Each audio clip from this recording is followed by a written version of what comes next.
تو اسے اللہ کی عطا ہی سمجھنا چاہیے۔ کچھ لوگوں کے پاس علم ہوتا ہے پر علم نافع نہیں ہوتا، وہ ٹامک ٹونجا مارتے رہتے ہیں ساری زندگی۔ علم کو اللہ کی عطا سمجھیں، اپنی عقل پر اپنے شعور پر زیادہ بھروسہ نہ سمجھیں، نظر اللہ پہ رکھیں۔ حضرت مولا علی شیر خدا کرم اللہ تعالی وجہہ الکریم سے کسی نے پوچھا تھا بڑا عالم کون ہوتا ہے؟ ہمارے ہاں تو اب وہ والے عالم پائے جاتے ہیں نا، اللہ ماشاءاللہ، جو ممبر پہ بیٹھتے ہیں تو دعوے ہی دعوے ہیں، ممبر پہ بیٹھتے ہیں تو دعوے ہی دعوے ہیں، اس طرح کے عالم ہمارے ہاں پائے جاتے ہیں۔ وہ ہر بات میں دعویٰ کرتے ہیں، میں یہ کر دوں گا، میں وہ کر دوں گا۔ یہ مزاج علماء کا نہیں۔ حضرت علی المرتضیٰ سے کسی نے پوچھا بڑا عالم کون ہوتا ہے؟ فرمایا بڑا عالم وہ ہوتا ہے کہ جسے مسئلے کا پتہ نہ ہو تو وہ کہہ دے مجھے نہیں پتا، میں پتہ کر کے بتاؤں گا، غلط بات بیان نہ کرے۔ امام مالک سے کسی نے کوئی مسئلہ پوچھا تو آپ فرمانے لگے مجھے اس سوال کا جواب نہیں آتا، ہمارے بزرگ سمجھاتے کیا ہے؟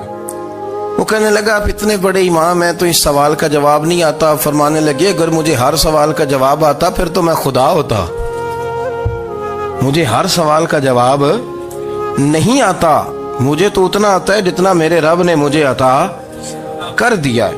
اپنی نظر اللہ پہ رکھیں، نکل آئیں اس معمے سے باہر کہ میں کوئی بلا ہوں، مجھے بڑا پتہ ہے، میرے پاس 6 ڈگریاں ہیں، مجھے 10 جگہ پہ تدریس کا شغف حاصل ہے، اس سے نکلیں باہر۔ قرآن مجید دیکھیے گا، اللہ تعالیٰ نے ارادہ قدرت فرمایا کہ میں حضرت آدم کو بناؤں گا، پھر بنانے کے بعد فرمایا فرشتوں سجدہ کرو آدم کو، سب نے سجدہ کیا الا ابلیس ابا واستکبر وکان من الکافرین، سب نے سجدہ کیا سوائے ابلیس کے، اس نے انکار بھی کیا، تکبر بھی کیا اور کافروں میں سے ہو گیا۔ تو یہ جب اللہ تعالیٰ نے سجدہ کرایا تو کیسے کرایا؟ اللہ تبارک و تعالیٰ نے نا حضرت آدم کو علم سکھایا خود، وعلم آدم الاسماء کلہا، خود اللہ فرماتے ہیں کہ میں نے جناب آدم علیہ السلام کو تمام اشیاء کے نام سکھائے، سب اشیاء کے نام سکھائے۔ تو وہ چیزیں پھر میں نے نا، اللہ فرماتے ہیں میں نے فرشتوں پہ پیش کی، میں نے کہا کہ بتاؤ ان کے نام کیا ہے، تو فرشتوں نے جو جواب دیا وہ سمجھنے والا ہے۔ اللہ نے چونکہ خود علم سکھایا تھا حضرت آدم کو، جناب آدم سکھایا تھا، لیکن فرشتوں کو نہیں سکھایا تھا۔ تو اللہ کریم نے فرمایا فرشتوں اب یہ بتاؤ ان چیزوں کے نام کیا ہیں؟ تو فرشتے کیا کہتے ہیں؟ فرشتے عرض کرتے ہیں قالوا سبحانک لا علم لنا۔ آپ کبھی یقین کریں اس چیز کی لذت لیں تو مزہ آ جائے۔ کہا قالوا سبحانک، کہنے لگے تو پاک ہے، قالوا سبحانک، کہنے لگے تو بھئی آدم علیہ السلام کو نام سکھا لیے، پھر فرشتوں کے سامنے وہ چیزیں پیش کر کے کہا ان چیزوں کے نام بتاؤ، تو فرشتے کیا کہتے ہیں؟ کہتے ہیں قالوا سبحانک، تو پاک ہے، لا علم لنا، ہمارے پاس کوئی علم نہیں، الا ما علمتنا، ہمیں تو اتنا پتہ ہے جتنا تو نے ہمیں سکھا دیا ہے، ہمیں تو اتنا پتہ ہے جتنا تو نے ہمیں، لا علم لنا، ہمارے پاس کوئی علم نہیں ہے، اتنا ہی پتہ ہے جتنا تو نے ہمیں سکھا دیا ہے، اس سے زیادہ ہمارے پاس علم۔ اور یہ کیوں تو نے ہمیں جتنا سکھایا اتنا پتہ ہے؟ فرشتے یہ نہیں کہتے یا اللہ تو زیادہ سکھا، آدم کو دیا تو ہمیں بھی دے، یہ نہیں فرمایا، فرمایا انکا انت العلیم الحکیم، اے اللہ تو علم والا بھی ہے اور حکمت والا بھی ہے، تجھے پتہ ہے کس کو کتنا دینا ہے، جتنا تو نے مناسب سمجھا جناب آدم کو دیا، اور جتنا تو نے بہتر سمجھا وہ تو نے ہمیں عطا فرمایا۔ تو اگر آپ کے پاس علم ہے، کہیں نالج ہے، اس کو اللہ کی عطا سمجھے۔ ہمارے ہاں بہت سارے لوگ بن کے بیٹھ جاتے ہیں، میں اکثر کہتا ہوں کہ پھر وہ دعوے کرتے ہیں میرے علاقے والے جاہل ہیں، میرے شہر والے جاہل ہیں، میرے خاندان والے پڑھے نہیں۔ یہ آپ کا دعویٰ ہے، یہ آپ کو خراب کر دے گا۔ ہم نے بہت سارے ایسے لوگ دیکھے جو بہت بڑے عالم تھے، لیکن اللہ جب لینے پہ آیا تو عقل ہی لے گیا، شعور ہی چلا گیا، حافظے ختم ہو گئے۔ آپ دیکھتے ہیں بڑھاپے میں کچھ لوگ ایسے ہوتے ہیں کہ جن کو یہ بھی یاد نہیں رہتا کہ میرا نام کیا ہے، میں کہاں ہوں، مجھے کدھر جانا ہے۔ تو اس وقت سے اللہ کی پناہ مانگیں اور اپنی نظر اپنے رب کریم کی جانب رکھیں، اللہ کی جانب اپنی نظر کو مبذول رکھیں۔ دوسری بات، علم کے بعد ایک چیز آتی ہے جس کا نام ہے ہدایت، جس کا نام ہے تقوی، جس کا نام ہے پرہیزگاری، جس کا نام ہے عمل، عبادت، ریاضت۔ یہ بھی اسی وقت ہی نصیب ہوتی ہے جب میرا رب کریم نصیب فرما دیتا ہے۔ ہم نے نا نیکی کا اپنا اپنا سٹیٹس بنا لیا ہے، اپنا اپنا معیار بنا لیا ہے۔ کچھ لوگ کہتے ہیں کہ جناب مسجد میں سیمٹ کا توڑا دینے سے بہتر ہے کسی غریب کو آٹے کا تھیلا دے دو۔ اب اس نے اپنا مزاج بنا لیا نا نیکی کا، اس نے اپنا سٹیٹس بنا لیا۔ میرا یہ سوال ہے کہ نبی پاک صلی اللہ تعالی علیہ وسلم جب مدینہ شریف آئے تھے تو حضور نے سب سے پہلے غریبوں میں آٹا تقسیم کیا تھا کہ سب سے پہلے مسجد بنائی تھی؟ کیا عجیب لوگوں کا رنگ ہے، اپنی مرضی کی ہدایت، اپنی مرضی کا تقوی، اپنی مرضی کا معیار۔ مسجد کوئی بڑا چھوٹا خطیب بھی میری طرح کا ہو نا تو وہ مسجد میں بیٹھ کے جب نبی پاک کی بات کرتا ہے تو کہتا ہے میرے رسول پاک غریبوں کا سہارا بن کے آئے۔ وہ غریبوں کی بات کرتا ہے، مسکینوں کی، لاچاروں کی، کمزوروں کی بات۔ تو مسجد ہی تو وہ ادارہ ہے جہاں سے غریبوں کی بات ہو رہی۔ تو اب لوگوں نے غریب کو اور مسجد کو لڑانا شروع کر دیا، اس کو لڑاؤ کہ مسجد میں پیسے دینے سے بہتر ہے آپ غریب کو آٹے کا تھیلا دے دیں۔ آپ یہ کیوں نہیں کہتے کہ مسجد میں بھی آپ توڑا دیں ایک سیمٹ کا اور ساتھ غریب کو بھی خدمت کریں؟ یہ کیوں نہیں تقویٰ؟ اپنی اپنی مرضی کا مزاج، اپنی اپنی۔ کچھ لوگ کہتے ہیں چھوڑو جی، ساری زندگی انسان نماز پڑھتا رہے اور پھر گالیاں بھی دیتا رہے، بندہ داڑھی بھی رکھ لے اور جھوٹ بولنا بھی نہ چھوڑے۔ تو یہ آپ نے اپنے پاس سے تقوی کا معیار بنایا۔ گالی دینے کا گناہ ہے اور داڑھی رکھنے کا ثواب ہے۔ تو اگر آپ داڑھی رکھے ہوئے ہیں اور آپ کوئی غلطی کر رہے ہیں تو اس سے آپ کی داڑھی کا ثواب ختم، اللہ کرے آپ کو سمجھ آئے میری بات۔ آپ کوئی غلطی کر رہے ہیں، داڑھی کا ثواب اس سے ختم، وہ اپنی جگہ پہ قائم ہے چیز۔ اپنی مرضی کا کیوں تقوی کا معیار بناتے ہیں؟ تقوی کا مزاج اپنی مرضی کا نہ بناؤ۔ اللہ کی بارگاہ سے دعا مانگو کہ یا اللہ ہمیں ہدایت کا نور عطا فرما، اللہ تو ہمیں رستہ دکھا، تو بتا کہ ہدایت کیا ہے۔ تو رب فرماتا ہے اللہ ولی الذین آمنوا، اللہ مومنوں کا مددگار ہے، یخرجہم من الظلمات الی النور، وہ انہیں اندھیروں سے نکالتا ہے اور نور کی طرف روشنی عطا فرماتا ہے۔ اندھیروں سے نور کی طرف اللہ لاتا ہے۔ اللہ ولی، اللہ مومنوں کا ولی ہے، وہ انہیں اندھیروں سے نور کی طرف نکالتا ہے۔ ہدایت ہمیشہ اللہ کی طرف سے سمجھے۔ جب وہ نماز کی توفیق دیتا ہے تو اپنے فضل سے دیتا ہے، جب وہ ذکر کی توفیق دیتا ہے تو اپنے فضل سے۔ ہم سمجھتے ہو جی فلانا نہیں پڑھ رہا بڑا بیوقوف ہے، فلانا نہیں پڑھ رہا، تو تم کیا اپنی عقل کے زور پہ پڑھ رہا ہے؟ میں جی اللہ کے فضل سے 2 سپارے پڑھتا ہوں، تو کس پہ احسان کرتے تو 2 سپارے پڑھ کے رویا کر کہ اگر مالک تو بڑا قریب نہیں۔ بڑے لوگ ہیں جن کو پورا قرآن حفظ ہے پر انہیں پڑھنے کی توفیق نہیں، تو انہیں فضل کیا اور مجھے توفیق دے دی ہے پڑھنے۔ رویا کر، پڑھ کے رویا کر، راتی ساری کر کر زاری، وہ نیند اکھاں تھی توندے تے فجرے اوہی گناہگار کہاون سب تو نیوے ہوندے۔ مہربانی کریں، ڈریں، نیکی کریں تو پھر ڈریں، پھر احساس پیدا کریں، پھر اپنے اندر وہ کمزوری لائیں کہ توبہ توبہ مجھے تو پتہ ہی نہیں، تو جانتا ہی نہیں۔ حضرت سیدنا امام اعظم ابو حنیفہ رحمۃ اللہ تعالی علیہ کے ساتھ ایک شخص کہتا میں نے نماز پڑھی تو عشاء کی نماز تھی۔ یہ جو لوگ بڑے ہوتے ہیں نا، جن کے پیار کرنے والے بڑے ہوتے ہیں، ان کے گرد خوف بھی بڑا ہی ہوتا ہے، انہیں بڑا ڈر لگتا ہے، بڑی بعض اوقات آزمائش ہوتی ہے ان کی۔ عشاء کی نماز کہتے پڑھی تو امام صاحب نے نا عشاء کی نماز میں تلاوت کی آیتیں فَمَن يَعْمَلْ مِثْقَالَ ذَرَّةٍ خَيْرًا يَرَهُ وَمَن يَعْمَلْ مِثْقَالَ ذَرَّةٍ شَرًّا يَرَهُ، فرمایا جو ذرہ برابر خیر کرے گا وہ بھی قیامت میں دیکھے گا، اور جو ذرہ برابر شر کرے گا وہ بھی قیامت میں اس شر کو دیکھے گا، اس کے سامنے آئے گا۔ تو وہ شخص کہتا ہے کہ سارے لوگ نماز پڑھ کے چلے گئے تو امام صاحب رحمت اللہ علیہ نے اپنی داڑھی پکڑی، رو رہے ہیں، کہتے ہیں وہ ذرہ برابر نیکی کا بدلہ دینے والے، وہ ذرہ برابر شر پہ سزا دینے والے میری سفید داڑھی کو دیکھ، مالک میرے ذرے ذرے سامنے نہ لانا، لوگ تو میری بڑی قدر کرتے ہیں دنیا، میں تو بڑا پہچانا جاتا ہوں، لوگ تو میری راہوں میں پھول لیے کھڑے ہوتے ہیں، مجھے بڑا نوازتے ہیں، قیامت میں رسوا نہ کر دینا، میرے لیے مشکل ہو جائے گی۔ وہ کہتے ہیں میں نے امام صاحب کا درد دیکھا، مجھے کوئی کام تھا تو میں چلا گیا، میں نے کہا کہ وہ اس وقت اللہ کے حضور حاضر ہیں تو میں دوبارہ آؤں گا۔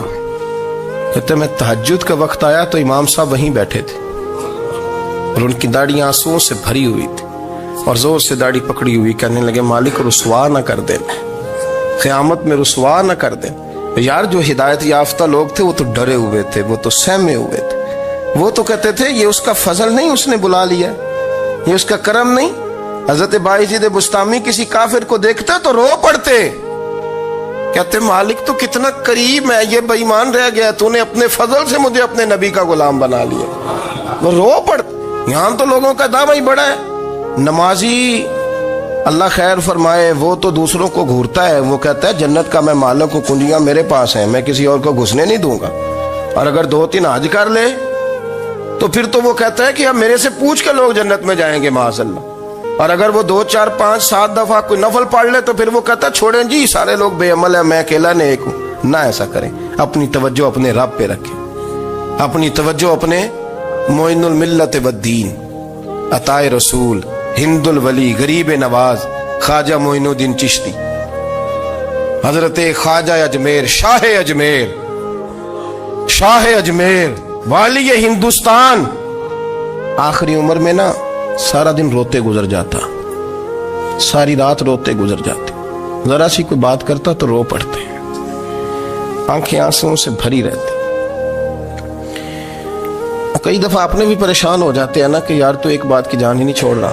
تو خواجہ قطب الدین صاحب بختیار کاکی سے لوگوں نے کہا کہ آپ مرشد سے بات کریں، اتنا بھی تو نہیں نہ رونا چاہیے، ہر وقت اس کے آنسو کی کریے، عاشق دا کام ہی رونا تونا، تے بنا رویوں نہیں منظوری۔ یہ عاشق سدا ہی روندا رہندا ہے، پاویں وصل ہوئے تے پاویں دوری، ہر وقت رونے کا کیا مطلب ہے؟ تو خواجہ قطب صاحب کہتے ہیں میں قریب گیا تو میں نے پیر دبائے، میں نے کہا سونیا لوگ تو کچھ بھی نہیں کرتے، تو نے تو کمال کر دیا، 90 لاکھ آدمی مسلمان کر دیا، دنیا کچھ نہیں کرتی، تو نے 50 سال ساری رات مصلے پہ بیٹھ کے رب راضی کیا۔ تو شہزادہ تھا، حضور کی اولاد تھا، لیکن معین الدین تیرا ایک پلاٹ بھی نہیں، تو نے طالب علم پالے، انہیں غریبوں کو دیا، انہیں نوازا، کوئی شے نہیں تیرے پاس، ہر چیز تو نے، ساری رات روتے ہو، سارا دن روتے ہو۔ تو خواجہ قطب الدین صاحب کہتے ہیں میں نے جب عرض کیا تو خواجہ صاحب مجھے گلے لگا لیا، چیخ مار کے روئے، کہنے لگے قطب الدین پتر داڑھی سفید ہو گئی، جانے کا وقت آ گیا، جو تو نے نیکیاں گنوائی ہیں وہ ہیں صحیح میرے پاس، پر یار کی بارگاہ میں پیش کرنے کے قابل ایک بھی نہیں، تو بارگاہ تو دیکھ کتنی بڑی ہے، رسول کریم کی بارگاہ میں پیش کرنے کے قابل ان میں سے ایک بھی نہیں، تو آستانہ دیکھ کتنا بڑا ہے، کیا پیش کروں گا، کیا عرض کروں گا حضور کی بارگاہ میں، کس طرح؟ وہ یار جو بڑے تھے وہ تو ڈرے ہوئے تھے، سہمے ہوئے تھے، وہ تو بڑی آزمائش میں تھے، لیکن میرا اور آپ کا رٹا 2 نمازیں پڑھ کے 6 نمازوں کا دعویٰ کرنا اور لمبی چوڑی کہانیاں بنانا اور اپنے منہ سے اپنی تعریفیں کرنا، اس سے تھوڑا باہر آئیں۔ رزق بھی میرا اللہ ہی دیتا ہے، علم بھی اللہ دیتا ہے، رزق بھی۔ بڑے بڑے فقیروں کو مالدار ہوتے دیکھا، بڑے بڑے مالداروں کو فقیر ہوتے دیکھا، بڑے بڑے، میرے ایک بڑا سخی قسم کا سجن ہے، بڑا پیارا ہے، میں اسے سخی مانتا ہوں، میں نے اپنی پریشانیوں کے دنوں میں بھی اس شخص کو سخی دیکھا۔ ایک دن رات کو مجھے ٹیلی فون کر کے کہنے لگا کدھر ہو؟ میں نے کہا میں گھر ہوں۔ نہیں اکثر سفر میں ہوتے ہو نا؟ میں نے کہا طبیعت کیسی ہے؟ ٹھیک ہے، بس حال چال پوچھنا تھا۔ میں نے سمجھائی، میں نے کہا یار یہ کوئی مسئلہ ہے، ورنہ رات کے 2 بجے کوئی حال پوچھنے کو فون تو نہیں نہ کرتا، کوئی مطلب ایسا تو مسئلہ نہیں نا۔ تو میں نے بیک کال کی، میں نے کہا یار میری بات سن، مسئلہ کیا؟ کہ نہیں کچھ نہیں دل کر رہا تھا۔ میں نے کہا میری گل سن، رہے ہیں اسی 4-5 سال کٹھے، میں تین جاننا، اصل بات کر۔ کہنے لگا مکان بھی بڑا ہے، سارا کچھ ٹھیک ہے، پر وہ بڑا ہی بے نیاز ہے، کچھ حالات اس قسم کے آ گئے ہیں کہ لوگوں کو بتاؤں بھی تو لوگ ماننے کو تیار نہیں، زیادہ نہیں، مجھے نا تھوڑے سے پیسوں کی ضرورت ہے، کوئی 15-20 ہزار اگر مل جائیں، میری ضرورت۔ آپ یقین کریں میں روتا رہا ساری رات۔ میں نے کہا مہربانہ تیرا کس طرح کریں گے، اس سے لے کے زمانہ استعمال کرتا تھا، پر بے پرواہی ویکھ نہ سجڑ دی، جتھے کسے دی پیش نہ جاوے، انہیں تاجاں والے در در رولے تے منگتے ہیں تخت بٹھاوے۔ سجنا کسے نو کارا مل دئی، کوئی کعبے خالی آوے. واللہ خیر الرازقین. وہ کہتے تو دائیں بائیں نہ جا, رزق تو تجھے میں دوں گا, میں ہوں بہتر رزق دینے والا. بڑے بڑے بادشاہ, بڑے بڑے شہنشاہ, بڑے بڑے لوگ, ہاتھوں میں کاسے, فقیریاں. ام ربیعہ کہا کرتی تھیں, بڑی نیک اور صالح خاتون تھیں. وہ کہتی ہیں کہ میں نا بڑے امیر آدمی کی بیوی تھی, اپنے شوہر کے ساتھ چھت پہ بیٹھی تھی تو نیچے فقیر مانگنے والا آیا. اس نے بڑے درد سے صدا کی تو میں نے اپنے شوہر سے کہا کچھ دینے کا, دفع کر, ان لوگوں نے دھندا بنایا ہوا ہے. کہتی میں میکے سے بھی بڑا مال لے کے آئی تھی, میرے ماں باپ بڑے امیر تھے, تو میں نے نا چوری اپنے خامہ سے نظر بچا کے باتھ روم جانے کے بہانے گئی اور نیچے جا کے 5 دینار میں نے اس فقیر کی ہتھیلی پہ رکھے. کہتے اس نے 5 دینار دیکھے, پھر میری طرف دیکھا تو میں نے اس کی آنکھوں میں آنسو چمکتے دیکھے. کہنے لگے بی بی رب تیرا بھلا کرے, میں 3 دنوں کا بھوکا ہوں. کہ وہ چلا گیا. میں گھر آ گئی, جب باہر آئی تو میرا شوہر کہنے لگا تو اتنی اب اتنی تو تیز ہو گئی ہے اور تو اتنی خود مختار ہو گئی ہے, میرے بغیر پوچھے مال خرچ کرے گی, جا تجھے 3 طلاقیں. کہتی میں بالدار اور وزادار باپ کی بیٹی تھی, طلاق لے کے گھر آئی تو میرا باپ ٹوٹ گیا, چارپائی پہ چلا گیا. اوہو یہ کیا بن گیا. کہتی بڑی تکلیف رہی. 1-2 سال کے بعد میرے ابا نے میری شادی کر دی. اب جس شوہر کے پاس گئی وہ بڑا نیک تھا, پرہیزگار تھا, اللہ نے بہترین صلہ دیا. کتنی چھت پہ بیٹھی تھی, دروازے پہ فقیر آیا, میں نے شوہر سے کہا کچھ دے دوں. کہنے لگا 5 نہ دینا, 15 دینا, 20 دینا, میں فقیر ہوں, میں نے فقر سے دولت دیکھی ہے, اسے خالی نہ لوٹانا.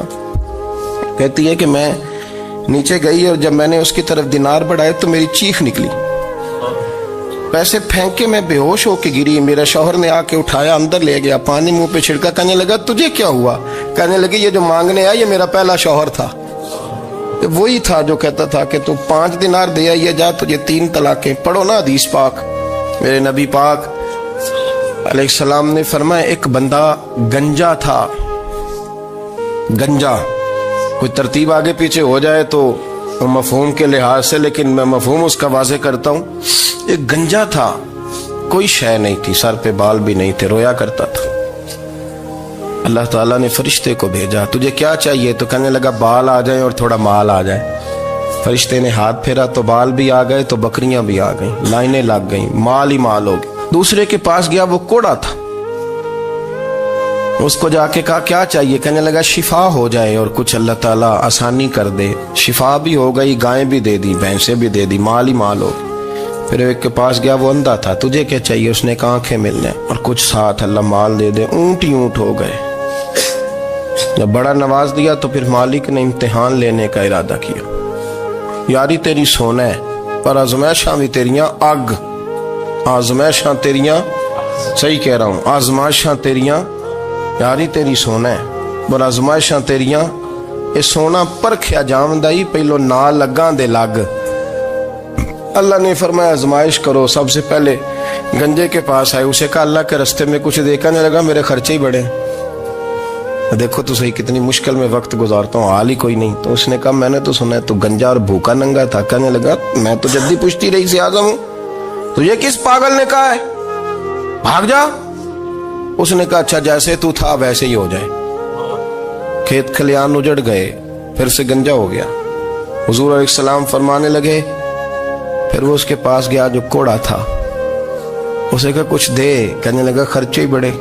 اب پوچھ لیں کسی امیر آدمی سے, کہے گا چکی کے نیچے ہاتھ ہے میرا, میرے سے زیادہ تو پریشان بندہ ہی کوئی نہیں. کیا بتاؤں آپ کو, اتنا ٹیکس ہے, اتنا جرمانہ ہے, فلانی شے, بڑا کچھ گنواتے ہیں لوگ. اس نے کہا میں نے تو سنا تو پہلے کوڑا تھا. اس نے کہا اچھا دوڑ جا, میں تو رئیس اعظم ہوں, دادا بھی پردادا بھی اور ساری نسل ہی. اس نے کہا اچھا جیسے تو تھا ویسے ہی ہو جائے. پھر وہ گیا اندھے کے پاس اور جا کے کہا اللہ کے نام پہ کچھ دے. تو کہنے لگا رب کے نام پہ, یہ کھڑے ہیں اونٹ, جتنے تیرے دل کرے لے دا. اس نے کہا کیا معنی اس بات کا. کہنے لگا یار تجھے کیا بتاؤں, میں تو اندھا تھا, میں نے تو کبھی دنیا دیکھی نہیں تھی. پھر اس کریم نے فضل کیا تو مجھے بڑا کچھ دکھایا. میں کیا بتاؤں, میرا دل کر رہا ہے کہہ دوں کہ. پھر اس نے کعبہ دکھایا, پھر اس نے روضہ رسول دکھایا, پھر اس نے ریاض الجنہ کے سجدے دکھائے، پھر اس نے اپنے محبوب کے دروازے کی رونقیں دکھائیں، اس نے بڑا کچھ دیا، اس نے بڑا نوازا۔ میرے پاس تو شاید میں بدکار پرانا خادم، کسے در ملی نہ ٹوئی، ایت واصف یار نے نظر جو کی تھی، پھر واصف ہی ہوئی۔ یہ تو اس کا کرم ہوا۔ تو یہ وہ کہنے لگا تو اللہ کے نام پہ جان مانگ، میں وہ بھی دینے کو تیار۔ میرے پاس تو شے ہی کوئی نہیں تھی، مجھے تو اپنا پتہ ہے، میں تو کوئی شے نہیں تھا، کچھ نہیں تھا میرے پاس۔ یہ تو ان کا کرم ہے کہ رخ ان کا ادھر ہے، اور مختصر سی میری کہانی ہے، یہ جو بھی ہے ان کی مہربانی ہے۔ تو وہ کہنے لگا میں بھی کچھ لینے نہیں آیا تھا، تیری آزمائش ہی کرنے آیا تھا، تیری عزتیں بھی سلامت رہیں گی، تیرا مال بھی سلامت رہے گا، تیری شفا بھی۔ اپنی زندگی میں کبھی بھی اللہ کی بارگاہ سے توجہ ادھر ادھر نہ کریں، چھوڑیں لوگ کیا کر رہے ہیں، دنیا کیا کہہ رہی، کبھی بھی اپنی توجہ دائیں۔ ہمارا یہ مسئلہ بن گیا کہ ہماری سیاست ہے، ہماری دنیا داری ہے، ہم بندوں کو راضی کرنا چاہتے ہیں، ہم دیکھتے ہیں کون کس طرح، اور آپ یقین کریں آپ تھک جائیں گے، بندے راضی نہیں ہوں گے، وہ نہیں راضی ہوتے۔ آپ ان کو منا کے لائیں گے تو ادھر والے نکل جائیں گے، ادھر کو منائیں گے تو ادھر والے نکل جائیں گے۔